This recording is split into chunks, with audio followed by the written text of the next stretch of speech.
Hello, my dear students. I welcome you all to this class. आज के class में हम नया टॉपिक स्टार्ट करने जा रहे हैं, केमिकल काइनेटिक्स। केमिस्ट्री जो है, केमिस्ट्री का one of the main aspect of chemistry is to study the chemical change. जिसको हम केमिकल रिएक्शन भी बोलते हैं। केमिकल रिएक्शन का स्टडी जो है केमिस्ट्री का एक मेन एस्पेक्ट है। अभी जो केमिकल रिएक्शंस है, when we study chemical reactions, we actually study it as three aspects. There are three aspects that are connected with a chemical reaction. Every chemical reaction, कोई भी हो, एक chemical reaction के हमेशा तीन एस्पेक्ट्स होते हैं। नंबर वन एस्पेक्ट जो होता है केमिकल रिएक्शन का, it is feasibility.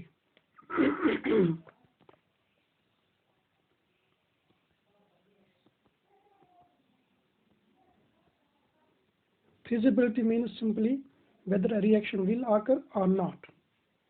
Whether a chemical reaction will occur or not, हो जाएगी या नहीं हो जाएगी, उसी को हम feasibility कहते हैं। If the reaction has the chances to go to completion or even start, we say the reaction is feasible. अगर नहीं तो कहेंगे reaction is non-feasible. This aspect of a chemical reaction is dealt with by a separate branch of chemistry that we call as thermodynamics. Feasibility of a chemical reaction हम कहाँ पढ़ते हैं? Thermodynamics में. In terms of a parameter that we represent by delta G, where G is the Gibbs free energy and delta is change, यानी change in Gibbs free energy. एक process हो रही है, हमने R से P बना लिया है, यानी रिएक्टेंट से प्रोडक्ट सपोज बनाना है, इसका हम डेल्टा G मेजर करते हैं। If it comes less than 0, यानी डेल्टा G जो है it is less than 0, we call this reaction will be feasible, ये रिएक्शन होगी। If this delta G is greater than 0, we say the reaction is not feasible, यानी delta G का value अगर positive आया तब ये रिएक्शन नॉन फीजिबल होती है। दूसरा एस्पेक्ट, चलो अब हमारे पास हमने ये जान लिया कि फीजिबल है रिएक्शन सपोज, तो दूसरा एस्पेक्ट जो है इस केमिकल रिएक्शन का, that is the extent to which the reaction take place. Extent to which a chemical reaction, जब हम रिएक्शन बोलते हैं actually means a chemical reaction, to which a chemical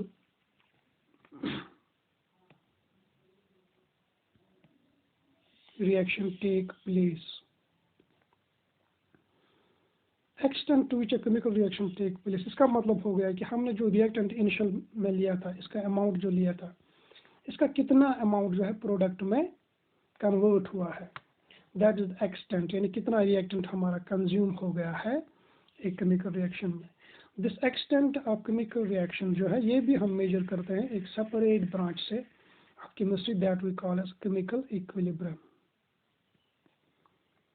chemical equilibrium से हम इसको क्या करते हैं, इस एस्पेक्ट को हम डील करते हैं केमिकल इक्विलिब्रियम से इन टर्म्स ऑफ इक्विलिब्रियम कांस्टेंट जो हम केमिकल इक्विलिब्रियम में पढ़ते हैं। ग्रेटर द वैल्यू ऑफ के, हम कहते हैं extent of reaction is greater, यानी बहुत सारा रिएक्टेंट प्रोडक्ट में कन्वर्ट हुआ है। Less the value of K equilibrium, lesser is the extent, यानी to lesser extent the reaction has gone, बहुत कम रिएक्टेंट कंज्यूम हुआ है प्रोडक्ट में। इसी तरह से third aspect of chemical reactions is the speed with which it takes place.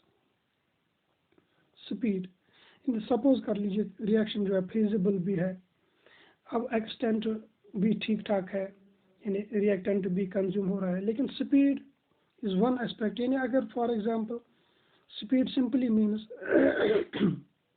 How much time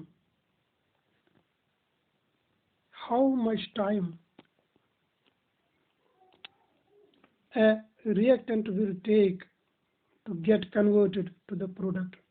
एक रिएक्टेंट को प्रोडक्ट में कन्वर्ट होने में कितना टाइम लगेगा? Is it 1 second or fraction of second? Is it 1 minute, 1 hour, 1 day, 2 days, 5 days, years, and sometimes many years? Okay, so this is the speed of chemical reaction. And हमारी जो आज का topic है chemical kinetics, it actually deals with these speeds of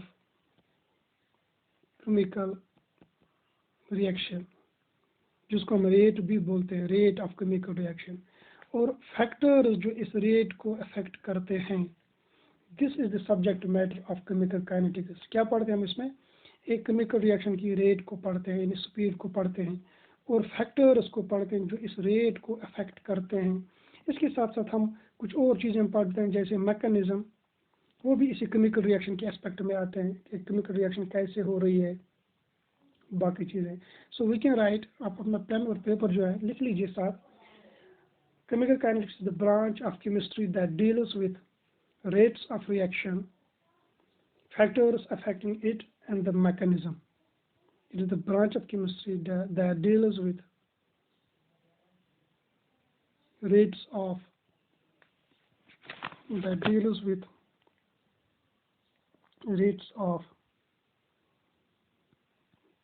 chemical reaction. Factors affecting the rate,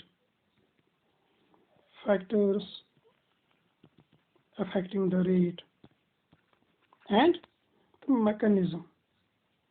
chemical reaction के बारे में जितनी भी ये चीज़ें आ रही हैं रेट को लेके, केमिकल रिएक्शन के बारे में फिजिबिलिटी आती है वो काइनेटिक्स में नहीं पढ़ते हैं, एक्सटेंट आता है वो काइनेटिक्स में नहीं पढ़ते हैं. रेट के रिलेटेड जो चीज़ें आती हैं वो हम पढ़ते हैं केमिकल काइनेटिक्स में. So this is the introduction of chemical kinetics. आगे बढ़ते हैं. We will take the first and very important, we will note down first thing कि इस केमिकल काइनेटिक्स में इंट्रोडक्शन के बाद हम जो इसमें पढ़ने जा रहे हैं, at the end of this unit we must be able to have learned something. कुछ चीज़ें हमारे पास, यानी हमारा जो इस टॉपिक में पढ़ना है, क्या पढ़ेंगे हम, सब्जेक्ट हमारा सिलेबस क्या रहेगा. It will B first of course rate of a chemical reaction, rate of a chemical reaction. दो मेन एस्पेक्ट्स हैं इस टॉपिक के. इसके साथ साथ हम पढ़ते हैं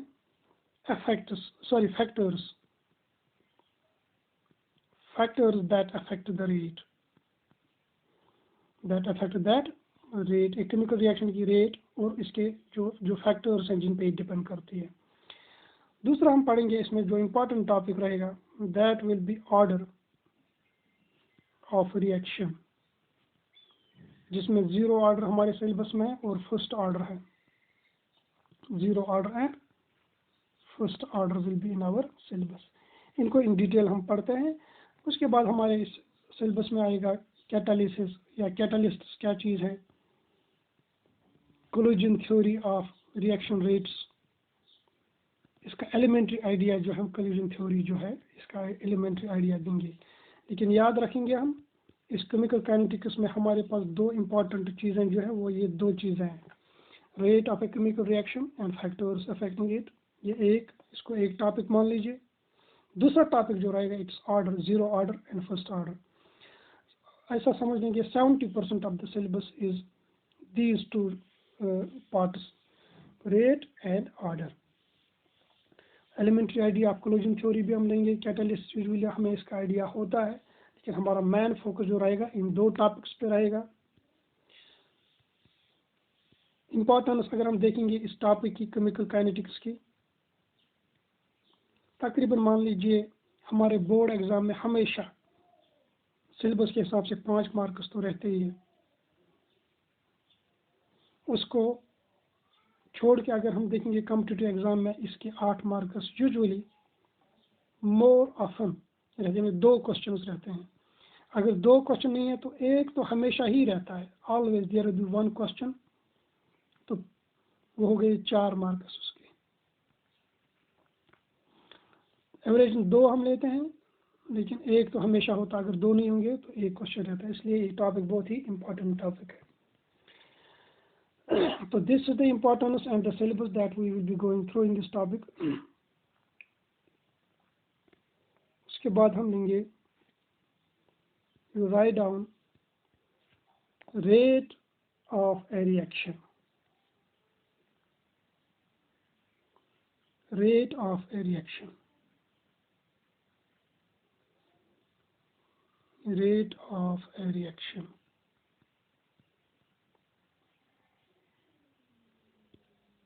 रेट क्या चीज़ होती है? रेट हमें जो है बहुत सारे टॉपिक, उसमें ये टॉपिक रहता है, ये वर्ड रहता है, rate of this thing, rate of that thing. Rate actually means simply, rate क्या चीज़ होती है? चेंज ऑफ समथिंग, किसी चीज़ का चेंज होना, change of something dash dash with time, with time. Change of for example distance with time, उसको हम कहते हैं rate of change of distance, जिसका नाम हम स्पीड देते हैं। इसी तरह से यहाँ पे भी जब हम रेट ऑफ रिएक्शन पढ़ते हैं, यहाँ पे भी हम exactly rate of something, change of something जो है, समथिंग यहाँ पे वो कंसंट्रेशन है, change of concentration with time पढ़ते हैं। We will take an example. Suppose हमारे पास एक केमिकल रिएक्शन हो रही है A plus B, it forms a product C plus D. ये स्मॉल लेटर्स जो है ABCD, ये क्या है? These are stoichiometric coefficients, SCs stoichiometric coefficients. A और B क्या है? These are reactants. C and D क्या है? These are products. हम क्या पढ़ रहे हैं? Rate of a chemical reaction. एक केमिकल रिएक्शन में हमें पढ़ता है जो हमारा ये A और B है, जो रिएक्टेंट्स है, विथ टाइम दे डिक्रीज, इनकी कंसंट्रेशन जो है क्या होती है? कम होती है। और C and D with time their concentration increase, यानी ये रिएक्टेंट्स डिसअपियर होते हैं, और ये क्या होते हैं? अपीयर होते हैं, डिसअपियर होते हैं, या कंज्यूम भी कहेंगे, प्रोडक्ट्स को कहेंगे these are appearing in the chemical reaction और दीज आर फॉर्म्ड। ठीक है। तो अगर हम लेते हैं change in concentration of reactant, change in concentration of reactant, change in concentration of reactant। Reactant चूंकि क्या होता है? वो डिक्रीज होता है, वो कम होता है, वो डिसअपियर होता है। Change in concentration of reactant हम कहते हैं rate of disappearance, rate of disappearance of R, capital R जो है इट इज रिएक्टेंट, जहाँ पे भी कैपिटल R आएगा इट इज रिएक्टेंट। क्योंकि कंसंट्रेशन ऑफ रिएक्टेंट क्या हो रहा है? डिक्रीज हो रहा है। तो change in concentration of reactant को हम किताबों में लिखते हैं या पढ़ते हैं, या है भी क्या? इट इज इसको हम कहते हैं rate of disappearance of reactant. इसी तरह से प्रोडक्ट का क्या हो रहा है? प्रोडक्ट एक केमिकल रिएक्शन में इंक्रीज हो रहा है, इसकी कंसंट्रेशन चेंज को, प्रोडक्ट की कंसंट्रेशन चेंज को हम डिनोट करते हैं रेट ऑफ फॉर्मेशन या rate of production of P। ठीक है। सो जब हम कहते हैं रिएक्टेंट डिक्रीज होता है और प्रोडक्ट क्या होता है? इंक्रीज। सो एक की कंसंट्रेशन डिक्रीज होती है, दूसरे की कंसंट्रेशन इंक्रीज होती है। कंसंट्रेशन किसकी डिक्रीज होती है? रिएक्टेंट की। और कंसंट्रेशन किसकी इंक्रीज होती है? प्रोडक्ट की। इसलिए हम change in concentration of reactant को क्या लिखते हैं किताबों में? Rate of disappearance, rate of disappearance of reactant. और इसकी चेंज इन कंसंट्रेशन को क्या लिखते हैं? Rate of formation. ये दो चीज़ें याद रख लीजिए। पहले हम पढ़ते हैं rate of a chemical reaction. जो rate of a chemical reaction है, rate represented by small r। We can represent this rate of reaction in terms of reactants. We can also represent it in terms of products. हम एक chemical reaction की rate को कैसे किस terms में determine कर सकते हैं या दिखा सकते हैं? We can show it in terms of change in concentration of reactant, or we can also show it in change of concentration of product. जब ये हम दिखाते हैं in terms of reactant, we show it like this: the rate of reaction is equal to minus change in concentration of reactant delta R divided by time taken, divided by time taken। अगर हम rate को दिखाएंगे in terms of product, we say it is the change in concentration of product delta P divide by delta T. यहाँ पे हम reactant in terms of reactant दिखाएंगे तो minus sign आगे लगाते हैं। This minus sign indicates that the reactant is decreasing with time. Reactant की concentration क्या होती है? Decreasing in time. मैं आपको ऐसे समझाऊंगा। सपोज हमारे पास ये हाइपोथेटिकल रिएक्शन है। जब रिएक्शन स्टार्ट हो गई उस टाइम को हम बोलते हैं time is equal to 0 second. उस वक्त इसके 10 मोल्स है हमारे पास रिएक्टेंट के और प्रोडक्ट का क्या है? 0। सपोज 10 मिनट के बाद after time is equal to 10 seconds इसके 5 मोल्स रह गए और इसके 5 मोल्स बन गए। अब आपसे पूछा जाएगा what is the rate of reaction in terms of both reactant भी बताओ, इन टर्म्स ऑफ प्रोडक्ट भी बताओ। तो हम क्या करेंगे? Simply rate in terms of reactant ये वाला इक्वेशन यूज करेंगे। It is equal to R is equal to minus delta R. And what is delta R? It is the change in concentration of reactant. It is final concentration of reactant minus initial concentration of reactant. Final concentration of reactant हमारे पास क्या है? 5 है। 5 minus initial क्या है? 10. So it will be equal to delta R किसके बराबर आएगा? -5. -5 ये याद रख लीजिएगा। और delta T is the time interval. ये हमने हाइपोथेटिकल रिएक्शन में कितना लिया है? हमने इसको लिया है 10 second. So delta T is equal to 10। बताइए रेट क्या होगी? Rate will be equal to minus delta R की जगह क्या लिखेंगे? -5 लिखेंगे, क्योंकि हमें डेल्टा आर किस चीज़ के बराबर आया यहाँ पे? -5। इसलिए हमने इसको -5 लिखा है। डिवाइड करेंगे किससे? डेल्टा टी से। वो कितना है? 10। It will be equal to 5 divide by 10, क्योंकि माइनस और माइनस क्या होगा? Plus. So this will be equal to 0.5। अब यूनिट्स क्या है इसके वो हम आगे देखेंगे, इस वक्त इतना याद रखेंगे। रेट क्या निकला? 5। तो आपको समझ आया होगा इस माइनस से क्या हो गया? इस माइनस से हमारी ये क्वांटिटी जो माइनस आ रही थी वो प्लस बन गई। This rate R can either be 0 और it can be positive, it can never be negative. Rate या तो 0 होगी या पॉजिटिव होगी। नेगेटिव रेट का या कोई कंसेप्ट नहीं है। यानी कंसंट्रेशन या तो चेंज होगी तब पॉजिटिव रेट है, या नहीं होगी तब क्या है? 0। So actually this minus sign हम इसलिए लगाते ताकि हमारा रेट का जो वैल्यू फाइनली आएगा वो आएगा पॉजिटिव। अब आपसे पूछेंगे what is the rate in terms of product, वो भी देखेंगे। इन टर्म्स ऑफ प्रोडक्ट क्या है? प्रोडक्ट इनिशियली क्या था? 0। फिर फाइनल प्रोडक्ट क्या है? 5। सो डेल्टा पी लिखेंगे हम, delta P divide by delta T. Delta P is equal to 5 minus 0। Initial 0 था, फाइनल 5 है, divide by 10 is equal to 0.5। तो रेट हमारा आ गया इन टर्म्स ऑफ प्रोडक्ट। ये एग्जांपल मैंने हाइपोथेटिकल सिर्फ इसलिए दिया था ताकि हमें क्या है ये माइनस साइन जो है, माइनस साइन हम समझेंगे रिएक्टेंट में जब हम रेट दिखाते हैं तो माइनस क्यों लगाते हैं, और जब प्रोडक्ट में दिखाते हैं तो प्लस क्यों लगाते हैं। आगे बढ़ेंगे, हम पढ़ते हैं रेट ऑफ केमिकल रिएक्शन। हमने एक हाइपोथेटिकल रिएक्शन से स्टार्ट किया था।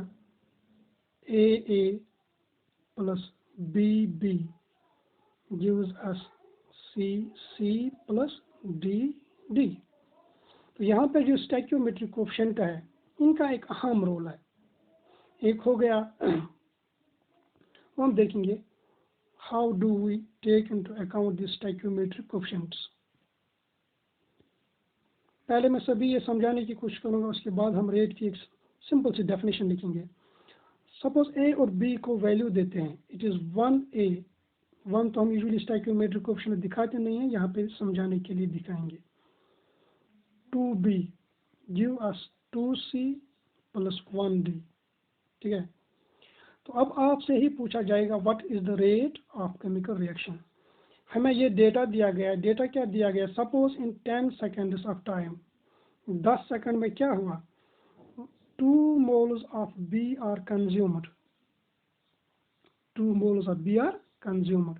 Determine the rate in terms of reactants as well as products।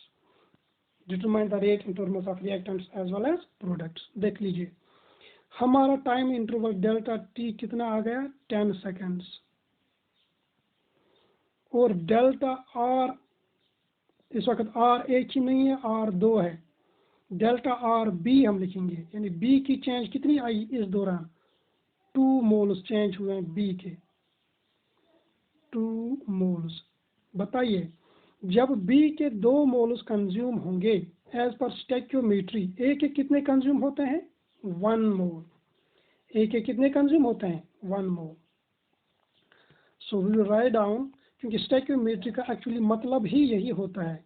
ये जो 1 है, इट मीन्स अगर इसका 1 मोल कंज्यूम होगा 10 सेकंड में, तो उन्हीं 10 सेकंड में बी के कितने होंगे, 2 मोल्स कंज्यूम होंगे। स्टैक्योमेट्री का सिंपल सा माने यही होता है।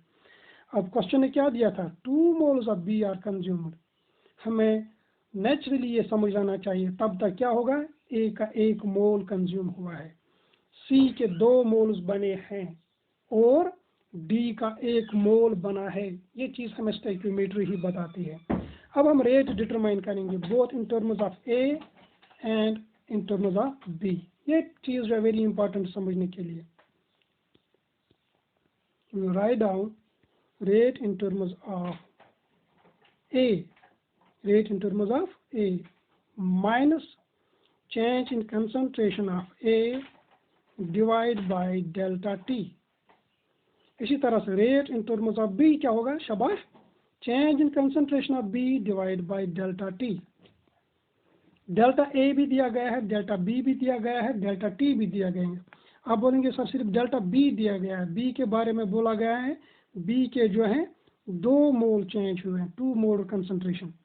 लेकिन मैंने बोला स्टैक्योमेट्री हमें बताती है जब इसके 2 मोल हैं B के, एक्चुअली इनडायरेक्टली हमें उसने A के मोल की कंसंट्रेशन चेंज भी बता दी है, C की भी बता दी है, D की भी बता दी है, जो हम स्टैक्योमेट्री से यूज़ करते हैं। फॉर एग्जाम्पल मैं ऐसे समझाऊंगा, सपोज आप ऑमलेट बनाते हो, ऑमलेट में 2 ब्रेड पीसेस आप यूज़ करते हो 2B और 1 एग, एक ऑमलेट में, एक ऑमलेट को बनाने के लिए आपको 2 ब्रेड पीस यूज़ करने होते हैं और 1 एग, ई फॉर एग।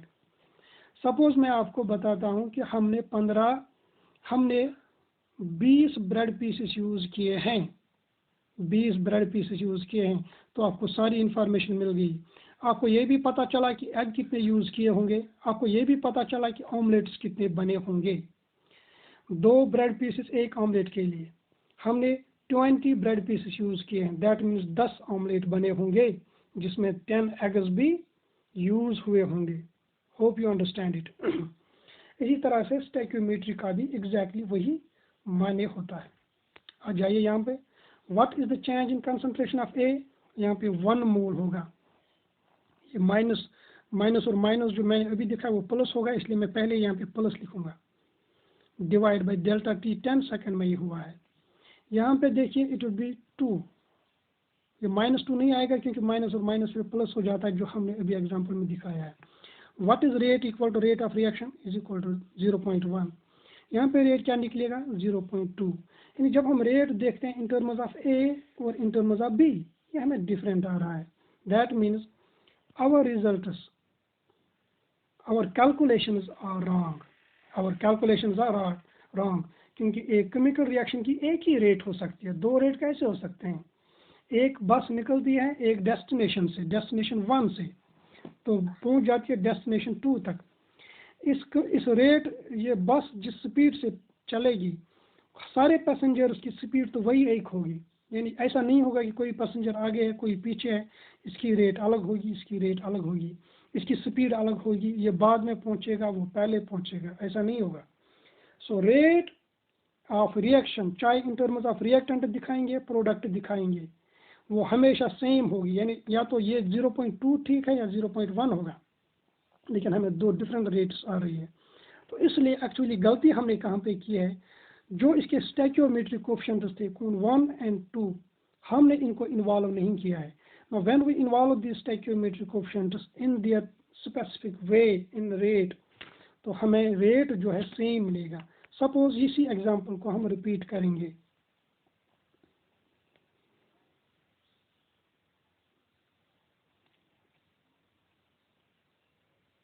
हमने रिएक्टेंट जो रिएक्शन थी, रिएक्शन में इस क्वेश्चन में उसने बोला था कि बी के कितने मोल्स चेंज हो रहे हैं, 2 मोल्स 1 सेकंड में, सॉरी 10 सेकंड में। तो हम देखेंगे कि 1 मोल कितने में चेंज होगा, यानी ये जो है 2 moles are changing in 10 seconds. अगर आपसे मैं पूछ लूँगा 1 मोल कितने में चेंज होगा, आप कहेंगे 5 सेकंड्स। यानी यहाँ पे जो चेंज इन कंसंट्रेशन है वो हमने दिया इसने एज पर द स्टोइकियोमेट्री। तो हम देखेंगे पर मोल चेंज क्या होगी। We will divide this concentration of change in concentration of B by the stoichiometric coefficient, by the stoichiometric coefficient. यानी हमें स्टोइकियोमेट्रिक कोएफिशिएंट बोलता है 2 मोल उसका चेंज हुआ, लेकिन हम देखेंगे चेंज पर मोल क्या हो गया। इसी तरह से एक ही कंसंट्रेशन में भी यही करेंगे, हम देखेंगे पर मोल चेंज क्या हुआ 1 मोल में, यानी इसको हम अपने स्टोइकियोमेट्रिक कोएफिशिएंट से डिवाइड करेंगे। वो क्या है, वो 1 है। We will divide it by 1। Hope you understand. अगर नहीं मैं रिपीट करूंगा। जब इसने बोला कि डेल्टा बी जो है यानी change in concentration of B, it is 2 moles in 10 seconds, it's 2 moles in 10 seconds.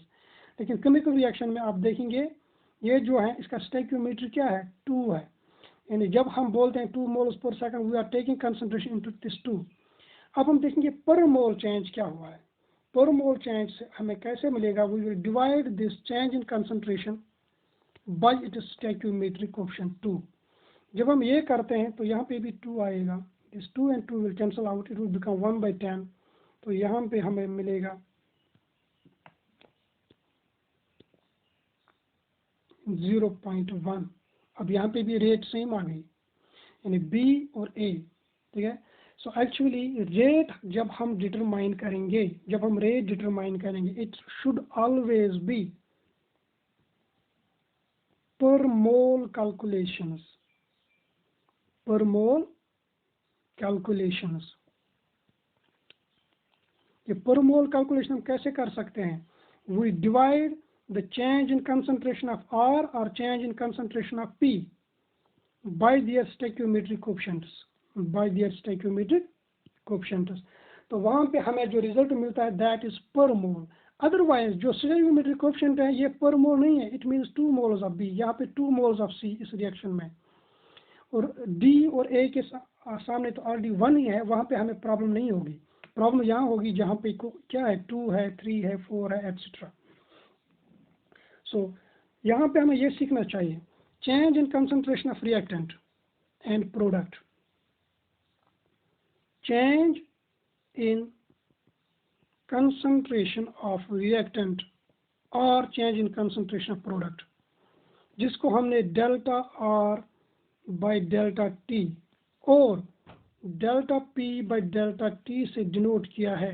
It is all together a different thing than the rate of chemical reaction. And this is the rate of disappearance of reactants, this is the rate of appearance of products। ये चीज़ें जो है इनको rate के साथ confuse मत कीजिए, rate is a different thing. Rate of appearance and disappearance, इनका वैल्यू कभी रेट के बराबर हो सकता है या मोस्ट ऑफन ये इसके बराबर नहीं हो सकता। Rate is all together a different thing. Rate हम डिटरमाइन करते हैं पर मोल की।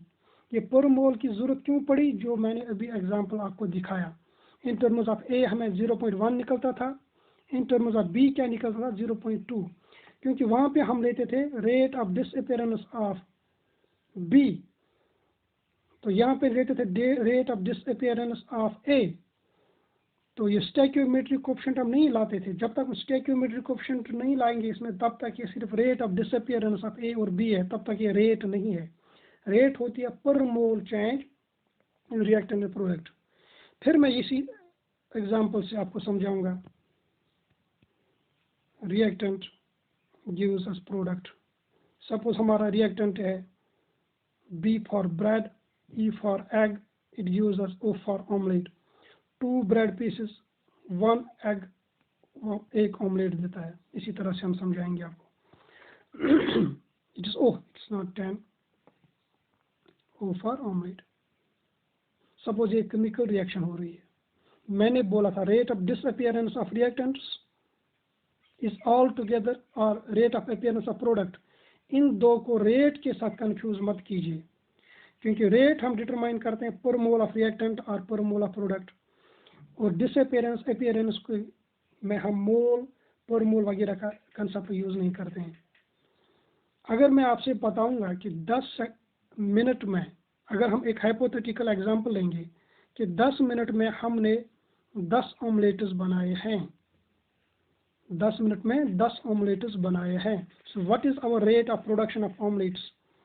तो रेट ऑफ रिएक्शन ये क्या होगी? हम कहेंगे sir it is equal to 10 omelettes बनाए हमने divide by 10 minutes, that is 1 omelette per minute, ये हमारा रेट है। अगर मैं आपसे पूछ लूँगा what is the rate of disappearance of bread piece and what is the rate of disappearance of egg, you will say जब हम 10 मिनट में 10 ऑमलेट बनाते हैं तो rate of disappearance of bread, B for bread piece, is equal to हमने 10 omelette बनाने के लिए 20 ब्रेड पीस कंज्यूम किए हैं उन्हीं 10 मिनट्स में। समझा गया? क्योंकि हम 2 ब्रेड पीसेस एक ऑमलेट के लिए यूज़ करते हैं। This and this will cancel out, the rate of disappearance is 2. The rate of disappearance of reactant is altogether different thing than the rate of reaction. हमारा रेट ऑफ रिएक्शन जो निकला है it is 1 omelette per minute, लेकिन rate of disappearance हमारा जो निकला है of bread वो क्या है? वो जाहिर सी एग्जांपल है, हमारे 20 ब्रेड पीसेस कंज्यूम हो गए 10 मिनट में, so rate of disappearance of bread piece is 2। अगर एग की एग्जांपल करेंगे, rate of disappearance of egg, कितने एग कंज्यूम हो गए 10 ऑमलेट्स में? 10 हो गए, वो भी 10 मिनट में, तो इट इज़ 1। तो rate of disappearance of egg is 1 egg पर minute, rate of disappearance of bread is 2 bread pieces पर मिनट। ठीक है? तो अगर हम रेट ऑफ रिएक्शन निकालेंगे, यानी इस रेट का रिएक्शन क्या है? हमने सिर्फ 10 ऑमलेट बनाए हैं 10 मिनट में, तो रेट वही होगा। हम कहेंगे in terms of bread pieces it will be R B यानी is equal to minus change in concentration of bread divide by time, it will be equal to minus divide by it stoichiometric coefficient 2 है, 20 divide by 2 into 10 is equal to 1। तब rate हमें मिलेगा जब हम stoichiometric coefficient लाएंगे। तो यहाँ पे समझाने की कोशिश ये किया है कि rate of production of omelettes is different than the rate of disappearance of bread pieces. ये रिएक्शन में होता है। Rate of disappearance of reactants और appearance of product is one thing and rate of reaction is a different thing. Hope you understand it. Last पे हम इसको conclude करेंगे। Conclusion में हम फिर से एक रिएक्शन लिखेंगे और गिव्स अस प्रोडक्ट्स, इसका x और इसका y बन रहा है। मैं आपसे पूछूंगा what is the rate of reaction? Now you know it is equal to 1 divide by x, change in concentration of या डेल्टा t। जो मैंने ब्रैकेट में क्वांटिटी रखी है, this is the rate of disappearance of reactant, sorry यहाँ पे R लिखेंगे हम, this is the rate of disappearance of reactant. इसी तरह से रेट हम लिख सकते हैं 1 by y multiplied by delta p divide by delta t। जो मैंने यहाँ पे ब्रैकेट में क्वांटिटी रखी है, this is the rate of appearance of product, this is rate of reaction, this is rate of reaction. Small r से जो मैं डिनोट करता हूँ, this is rate of reaction, this is rate of reaction. जो यहाँ bracket में देख रहे हो, this is rate of disappearance of reactant, this is rate of appearance of product. अगर आपसे पूछा जाएगा rate of disappearance of reactant किसके बराबर हम निकाल सकते हैं, we can write delta R minus delta T, ये माइनस वाला अपना इसके सामने रखेंगे, it is equal to rate multiplied by it stoichiometric coefficient x। इन्हें सिंपली क्रॉस मल्टीप्लाई करेंगे इनको। So rate of appearance and disappearance is equal to rate of reaction multiplied by their stoichiometric coefficient. Hope you understand it. इस पे example हम solve करेंगे next class में, जिससे हमें ये क्लियर होगा। या we can take one example here, you can write down a question.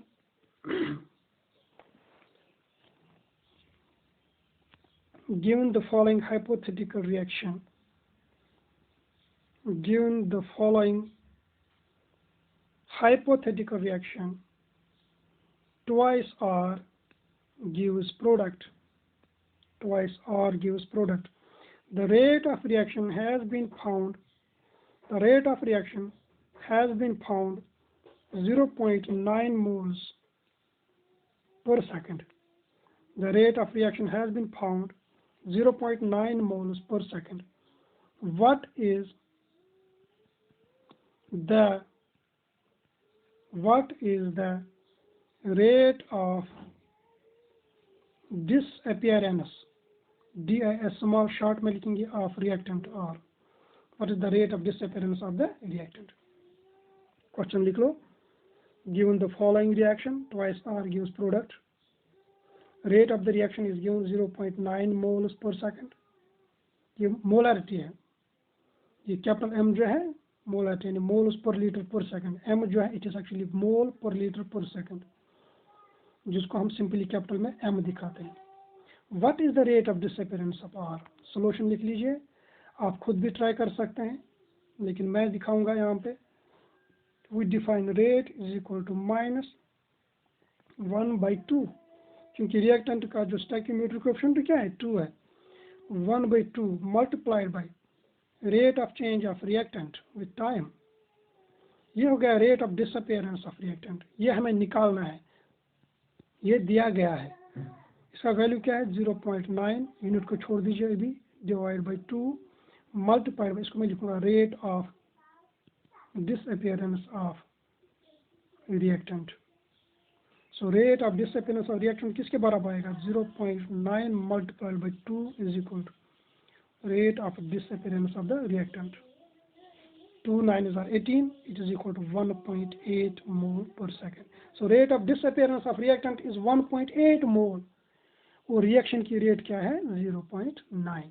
Hope इस example से आप understand करेंगे. Last point about the rate of reaction लिख लीजिए. Units of rate. Rate के units क्या है? हमने बोला rate क्या है? Rate is actually the change in concentration, चाहे reactant होगा चाहे product होगा, divided by change in time. Concentration और change in concentration के unit same होंगे. इसी तरह से time और change in time. Change in time क्या है?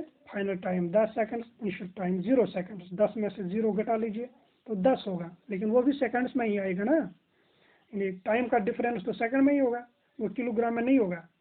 कंसंट्रेशन अगर मोलारिटी में चेंज करते हैं मोल्स में, तो चेंज इन कंसंट्रेशन भी उन्हीं में होगा, वो सेकंड्स में नहीं आएगा.